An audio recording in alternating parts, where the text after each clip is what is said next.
Welcome to my presentation of black holes. My name is Rhiannon. I'm going to be teaching you a little bit about them. Now, not everything will be covered during this informal video since this is a subject that will continue to be researched since so little is truly known about black holes. Part of that reason is it's impossible to enter one and be able to tell a story of what happened upon being able to escape the event horizon. But here are a couple of major areas that we will review and have a better understanding. What is a black hole? In simple terms, it's a star that is dying. However, not all stars end up as a black hole. NASA defines a black hole as a region in space where the pulling force of gravity is so strong that light is not able to escape. This strong gravity occurs because matter has been compressed into a tiny space. So how do we know which stars have a better chance of becoming a black hole? Well, for starters, the size of the star has to be massive. Think of at least 20 times bigger than our sun to be able to convert into a black hole. How are black holes formed? After burning up all of its energy, the star will collapse into itself. The design of a collapsed star that turns into a black hole is quite different than that of the other remains that may occur at the end of a star life cycle, such as forming a white dwarf or even a neutron star. Let's take a look at a supernova process at the end of one star cycle. In this example of a supernova, we see the star slowly collapsing into itself before a flash of bright light as the final pulse of energy is released and expanding before the explosion occurs. So what is left in the wake of this dying star? Well, after the star sheds its shell, at its center is an infinitely small and dense point, which is known as the singularity, or the center point of the black hole. Let's actually take a look at what parts make up a black hole and the terminology. Let's start off with the center of the black hole, the singularity. Here's where the space-time curves infinitely, and as American physicist Kip Thorne states that this is the point where all laws of physics break down. While there are several facts we know about the singularity, such as the density and gravity being infinite, there's more that we don't know since its point is past the event horizon, and no light is visible for us to be able to see directly into the area. However, there are star theories such as an object is spaghettified when approaching the singularity and before losing its dimensionality and disappearing into the singularity. Beyond the singularity is the event horizon. This is the area that once an object enters the radius, there is no going back, only forward. The event horizon can be calculated using the Schwarzschild radius. The formula is 2 times the gravitational constant times the object's mass, all divided by the speed of light squared. From outside the event horizon is the accretion disk. This disk is formed more than likely from the outer shell of the exploding star and other debris that has been captured by the gravity of the black hole and it's spiraling inwards. It kind of reminds me of our galaxy when looking at it as a whole with the spiral arms like the disk. Let's take a little bit of a deeper look into the jets and the magnetic field lines. This image is slightly misleading in the fact that it appears that the singularity is emitting the jets. That is not the case. Remember, nothing, not even light, can escape the singularity.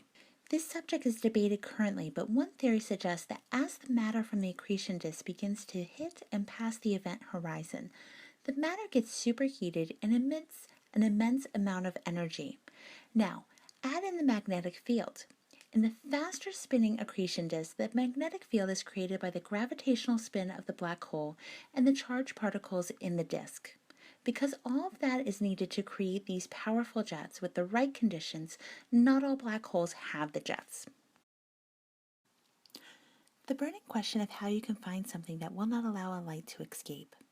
While black holes may not be viewable to the naked eye or your everyday telescope, other than accidentally falling into one, you are going to need specially equipped telescopes to find them in the sky. The first option is by looking at the behavior of objects around a fixed point.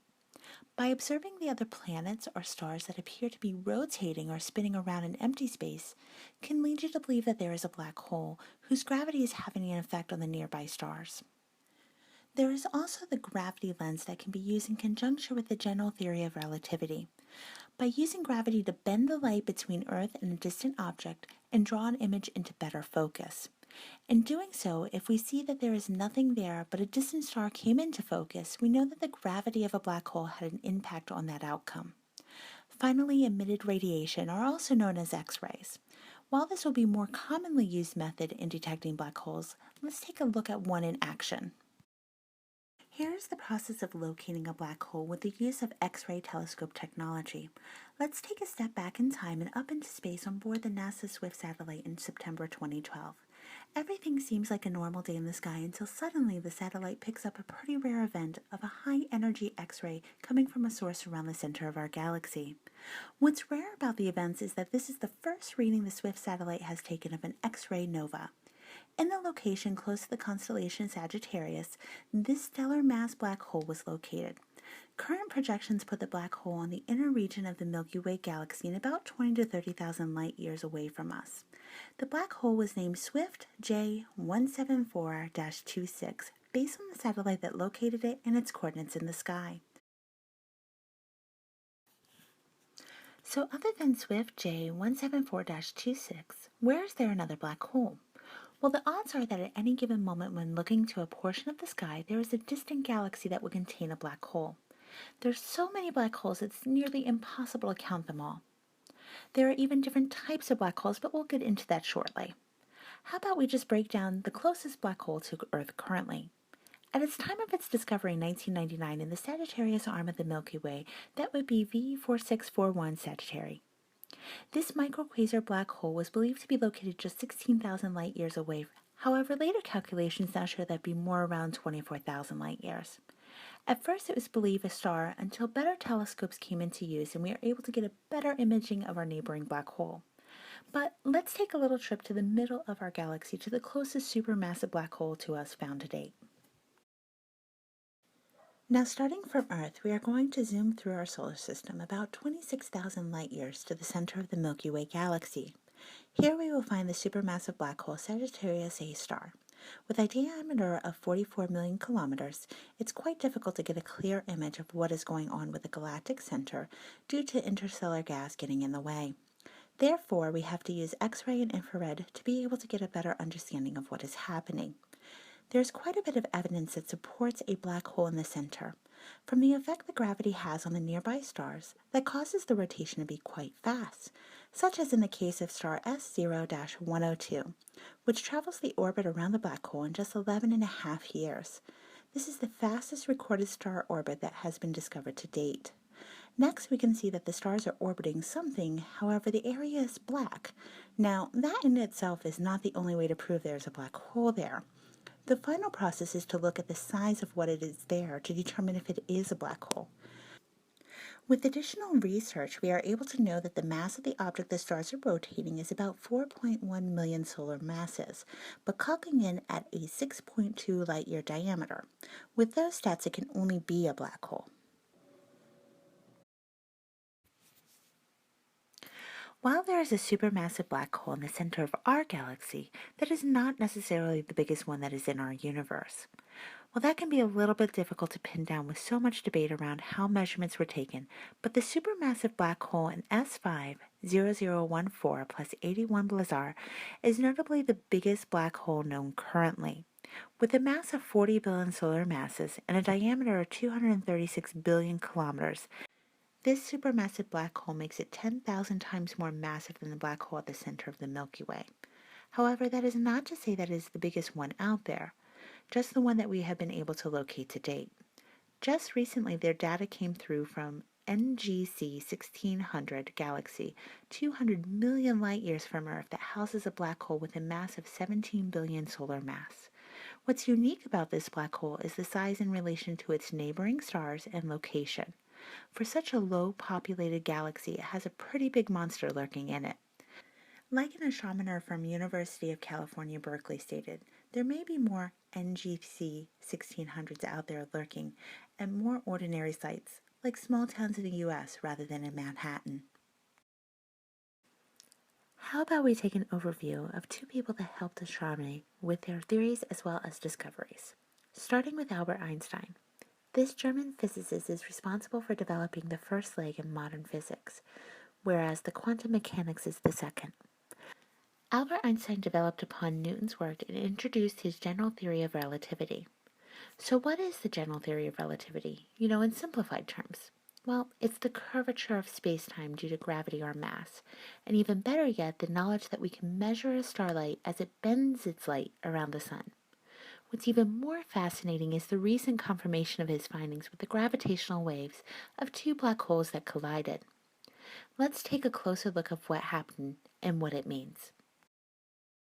So what is gravitational waves and why are they so important? Well, for starters, they confirm Einstein's theory even 100 years after his original prediction. These ripples, or waves in space-time, was caused when two black holes collided to form one massive black hole.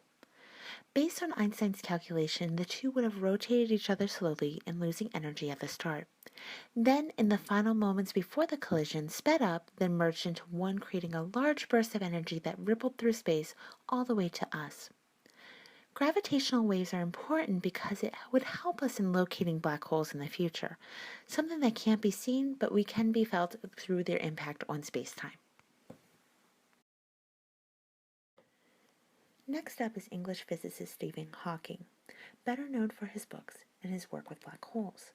Hawking presented to the science community that black holes were not just empty vessels that consume everything that fell into them, but that there is the potential to escape the vacuum. Let's take a look at the process in action and get a better understanding. In this instance of a black hole, we see a particle and antiparticle pair as it approaches the event horizon. It's kind of like a tango where you spin the partner out and lose grip and you're disconnected.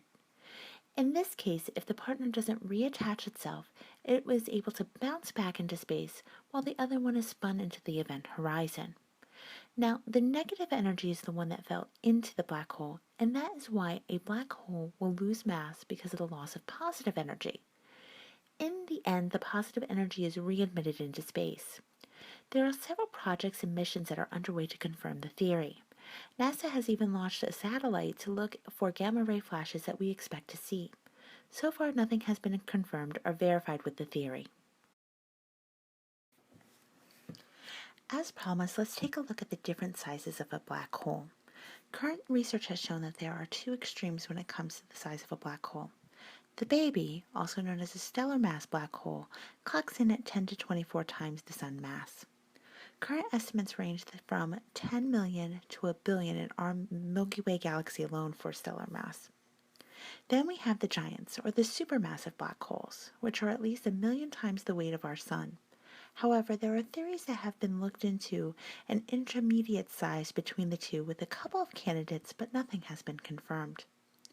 Why is it so important to study black holes? Black holes are important to research for a lot of reasons, but here are some of the most important. For starters, they are large gravitational entities to exist currently, allowing us to expand our understanding on gravity and how it affects us on Earth and in its space. Another factor is the laws of the black hole are completely different than anything else at this point in time, and that should be investigated further. And human nature drives us to want to know more about the unknown. Our thirst for knowledge and problem solving is what draws people to want to solve the problem that is the black hole. I hope that you took something away from this informational guide, and if you have any questions, feel free to comment on the video or in the discussion forum, and I hope to be able to answer anything that wasn't addressed.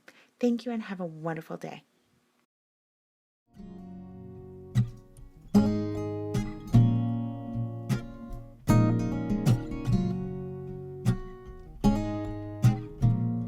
If this is to end in fire, then we shall all burn together.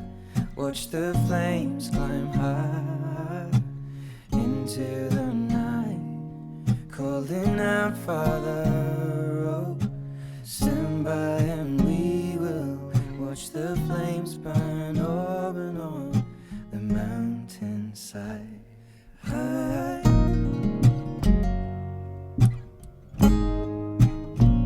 And if we should die tonight, then we should all die together. Raise a glass of wine.